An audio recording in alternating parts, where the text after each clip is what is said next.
नमस्कार पोरांनो आणि पोरींनो, तर स्वागत आहे तुमचं आजच्या या नवीन ब्लॉगमध्ये। तर आजचा ना आपला चॅलेंज डे फर्स्ट आहे। तर पहिल्या दिवशीचं हे चॅलेंज मी एक्सेप्ट केलेलं आहे, कारण आपल्या स्टोरीला ना भरभरून कमेंट आलेले आहेत। तर तुम्हाला पुढचे 21 दिवस ना आपले चॅलेंजिंग व्हिडिओ बघायला मिळणार आहेत, की ते तुम्हीच कमेंट करून मला विषय सांगितलेले आहेत आणि मी एक ते चॅलेंज म्हणून स्वीकारलेले आहेत। कारण की ना स्वतःच्या ज्या आयडिया असतात ना ते आपण प्लॅनिंग करून करत असतो, पण जर समोरच्याने आपल्याला काही आयडिया दिल्या तर ते आपल्यासाठी चॅलेंज असतं। तसंच एका ताईंनी आपल्याला एका मंगळसूत्राचं चॅलेंज केलेलं आहे। म्हणजे त्यांनी कमेंट केली होती, ते मला बनवायचंच होतं, तर म्हटलं पहिलं जे चॅलेंज आहे आपण हे एक्सेप्ट करूयात, कारण की ही आयडिया माझ्या डोक्यातली नाही आहे, समोरच्या ताईंच्या डोक्यातली आहे।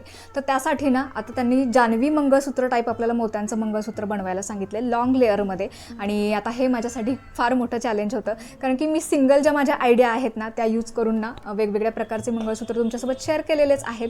पण आता हे ना जे होतं ना ते स्टेप बाय स्टेप आपल्याला 3 लेअरमध्ये करायचं होतं। तर अशा पद्धतीचे ना मी वेगवेगळ्या साईजच्या लेअर करून घेतलेल्या आहेत। तर तिथे तुम्ही साईज मणी कमी जास्त करू शकतात। आय होप तुम्हाला शेवटपर्यंत व्हिडिओ आवडेल, मंगळसूत्र आवडेल। तर अशा पद्धतीचे कमी जास्त मणी करून ना मी 3 लेअर करून घेतलेले आहेत। तर पहिल्या लेअरमध्ये ना 6 मणी घातलेले आहेत। तर मोठं चॅलेंज होतं की मंगळसूत्राची जी माळ आहे ना ती 2 पदरी होती आणि आपल्याला याच्यासाठी 3 पदरी माळ लागणार होती। तर मग तिसरा पदर मी त्याला जॉईन केला आणि त्याच्यामध्ये 6 मण्यांची जी पहिली लेअर होती ती पहिली जॉईन केलेली आहे। दुसरी लेअर त्याच्या खाली मी जॉईन केलेली आहे, ती आहे 9 मण्यांची आणि तिसरी लेअर जी आहे ती 13 मण्यांची। अशा पद्धतीचं सुंदर असं मंगळसूत्र तयार झालंय। आवडलं असेल तर लाईक शेअर नक्की करा।